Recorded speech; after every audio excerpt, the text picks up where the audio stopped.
Jose Carlos Ramirez has a decision to make going forward. And after his recent battle against Barthelemy, Saturday, April 27th, he may need to decide if he's going to continue to campaign as a welterweight or if he needs to drop down to his original weight class of junior welterweight. Let's talk.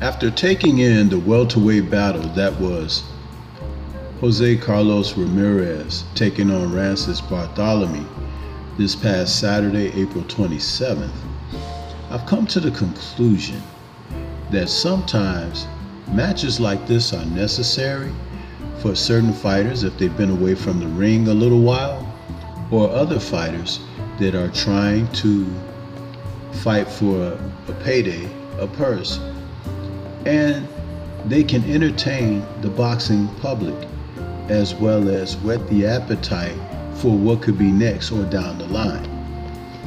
This was a fight where these two men came together and they gave a great deal of themselves.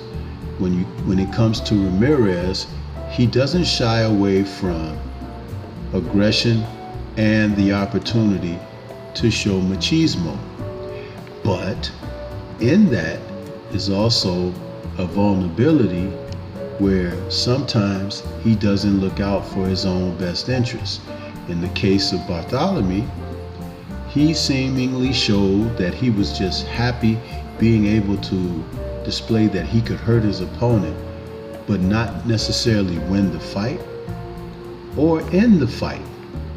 So what we had was a tete-a-tete, a battle back and forth between two men who had two different objectives.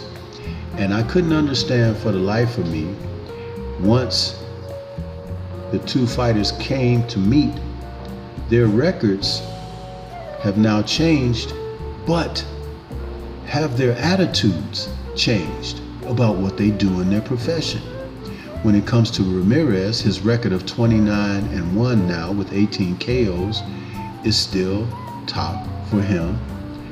But in the case of Barthelemy, who's now 30-3 with 1 draw and 15 KOs, you have to wonder, is he going to be competitive enough to try to win a world title?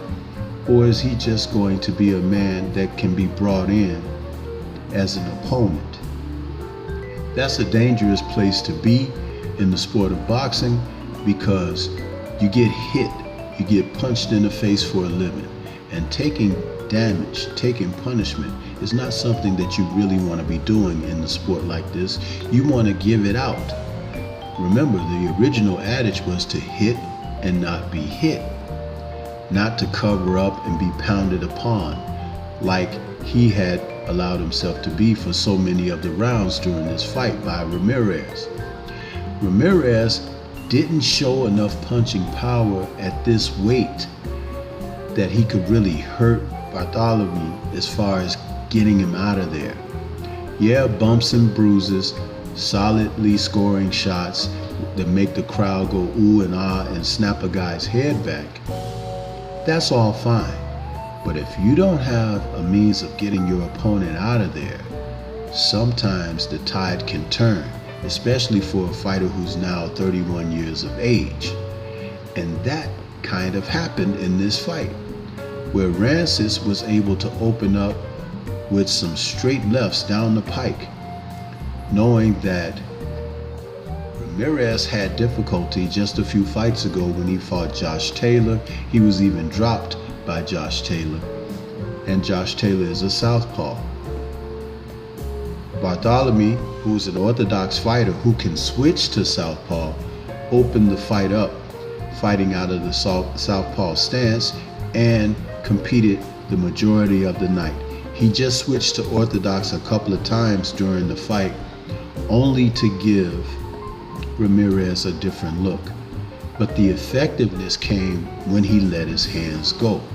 Barthelemy was strong enough to hurt Ramirez, but he wasn't consistent enough to try to get a stoppage.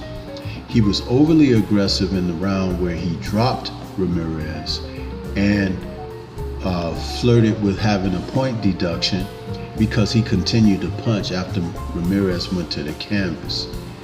What was going on with him psychologically at that moment, I can't tell you.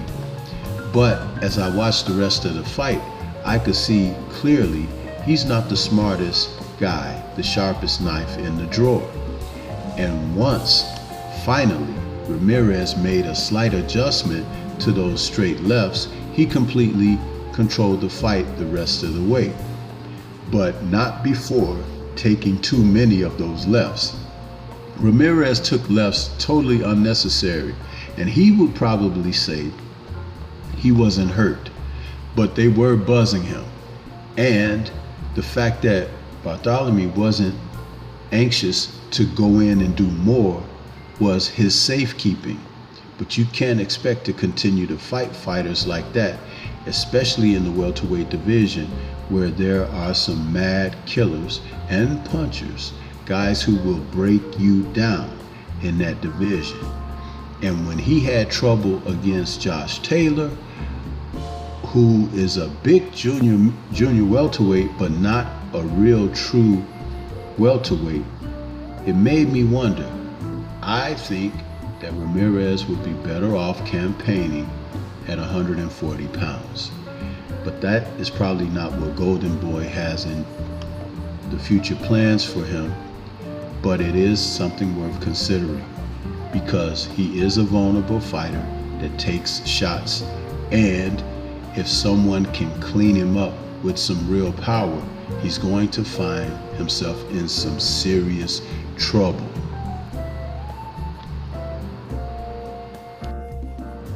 One possible future opponent could be Ryan Garcia, a fight that could easily be made because they're both Golden Boy talents, and they could be a huge draw with the Latin audience.